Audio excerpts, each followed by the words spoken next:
Hi, I'm Hal Roberts. This is Forum Daily West. Here's some of the top stories we've been following.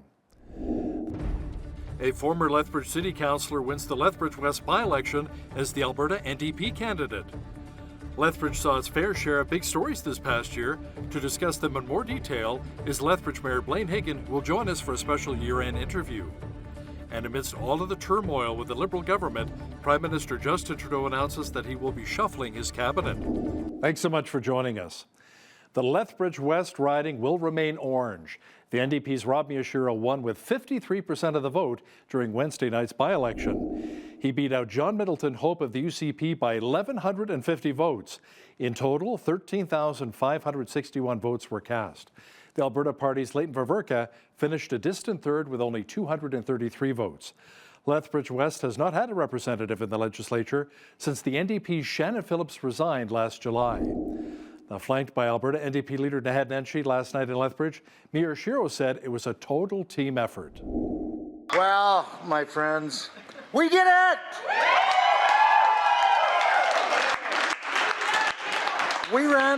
They made us run a campaign through 3 seasons, from August to December.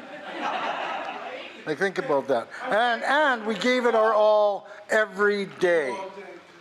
We walked every part of Lethbridge West. We phoned, we texted every number we could find, and we pounded signs through the frost. James will attest to that. We were on billboards, we were on the news, we were on the radio, we were on computers, we were on people's phones. Sounds like stalkers. We were in mailboxes, and we were on front lawns. We did it.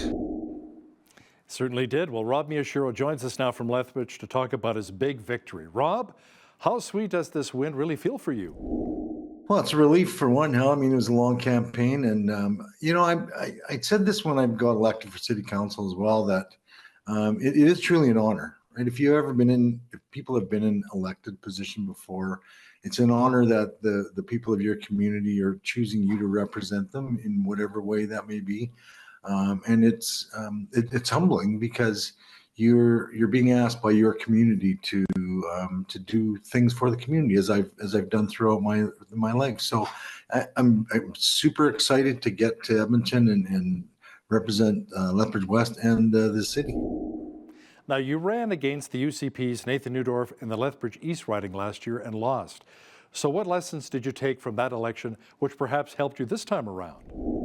The biggest difference, Hal, I think, was the messaging. In a general election, it's often you have to look at the provincial messaging as an entire campaign.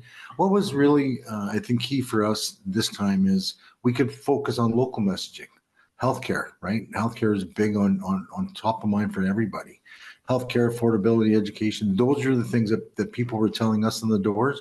And so those were the things that we could actually target our messaging to, regardless of any external messaging that we had to do. So that was a huge bonus for us.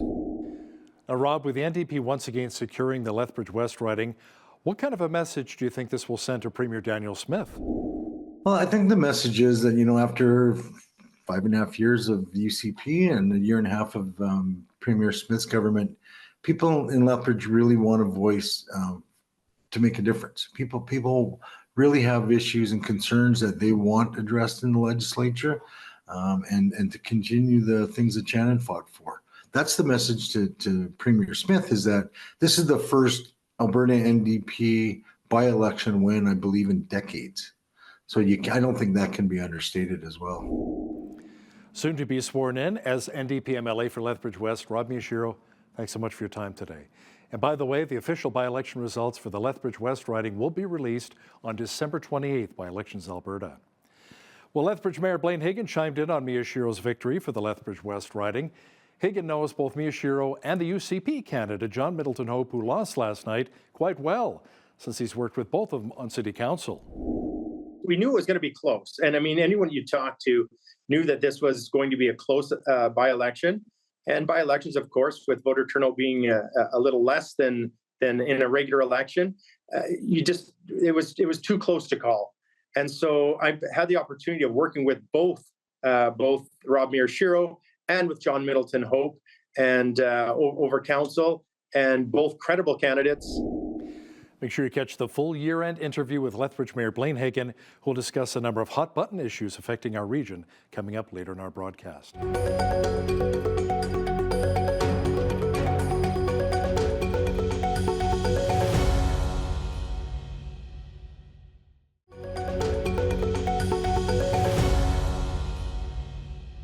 Prime Minister Justin Trudeau will shuffle his cabinet on Friday. A government source confirms that the PM will be in attendance for the swearing-in ceremony. The shuffle comes at the end of a turbulent week, which saw his finance minister resign on Monday, followed by pressure within his own caucus calling for him to resign.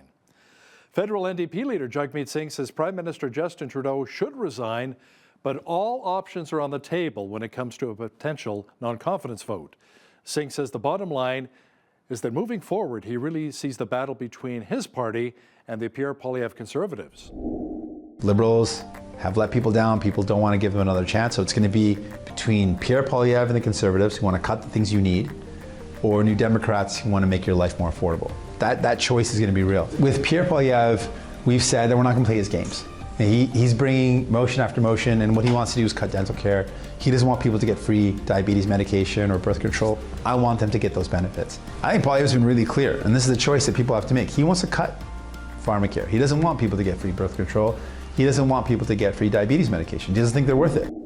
A planned RCMP aerial intelligence task force and improved measures to detect fentanyl are all part of Ottawa's $1.3 billion to upgrade border security and monitoring. The efforts are intended to satisfy Donald Trump's concerns about the flow of illegal drugs and migrants into the United States. So I'm optimistic. We have a lot of work ahead of us. It's important that I think people understand that, and I said this to our American counterparts, the fight against fentanyl is very much a fight that Canadians want to have because of its impact in Canada. So we have a partnership with the Americans on these issues that's been around for decades, deepening, strengthening, being more visible in the posture at the border is something that we're happy to do with our American partners. But it's very important for Canadians that we do this work. And I'm confident that as we continue to work with our American partners, they'll see that our resolve is absolute, that we share completely their concerns around the integrity of the border. Everything is ready to celebrate the 2024 Blackfoot Winter Solstice. Now, this is a major event for Blackfoot people as they acknowledge and respect the coming home of the sun. The community is invited to attend this Saturday at the Cavendish Farm Centre in Lethbridge on the west side.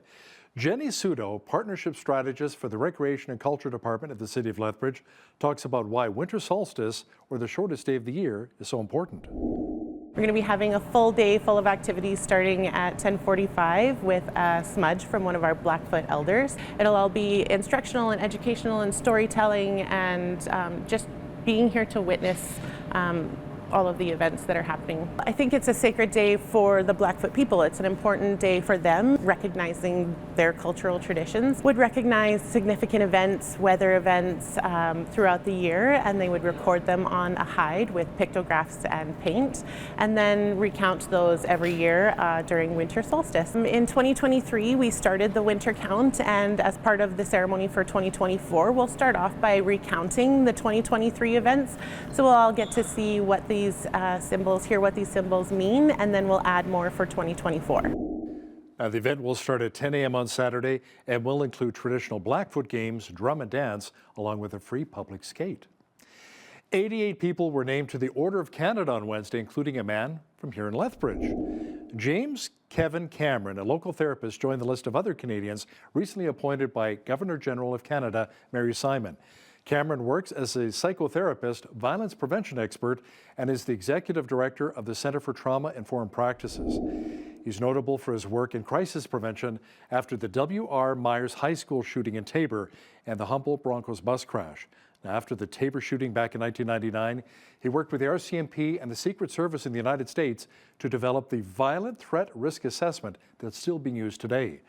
The Order of Canada appoints members annually who bring extraordinary contributions to all sectors of society. The chief of Lethbridge Fire and EMS provided Bridge City News with a year-end interview to kind of recap some of their work and what they're looking forward to next year. Chief Greg Adair says fortunately their call volumes from this past year have stabilized and even decreased here in Lethbridge. 2024 has been another exciting year for Lethbridge Fire and Emergency Services. Lethbridge Fire and Emergency Services, from a call volume perspective, we have seen a stabilization of fire calls that we respond to within our community. Our fire services continues to be busy in 2024. Our EMS call volume has stabilized and in fact decreased a little bit this year. However, the acuity of calls that we are responding to continue to be quite serious. Fortunately, this year, the number of serious fires we've had in 2024 has decreased from 2023. In 2025, we will be focusing on more public education events and prevention so that we can help ensure that there are less fires in 2025 than 2024.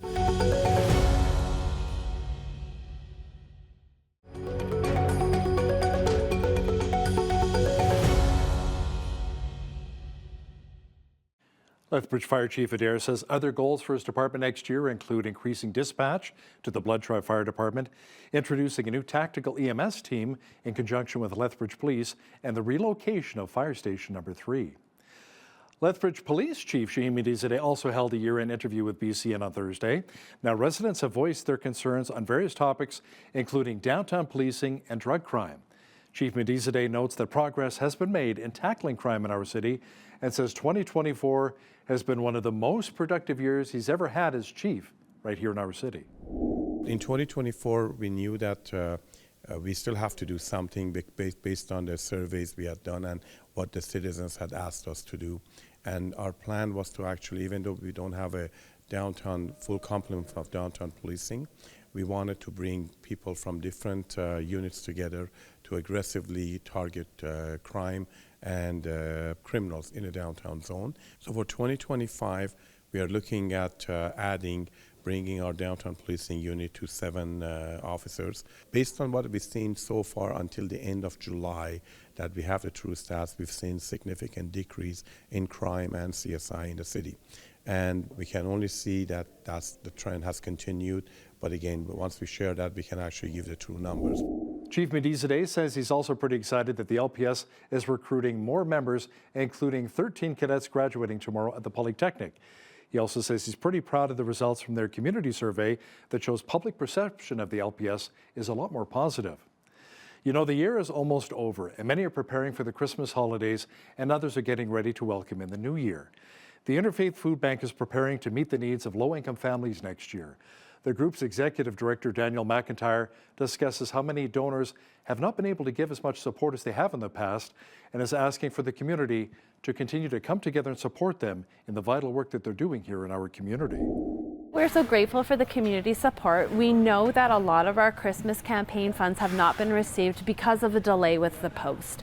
We want to encourage people that it is never too late to give. We will need your support in the new year because we haven't been able to receive it yet. We will ensure that we meet the need for every family that comes forward and needs help for Christmas.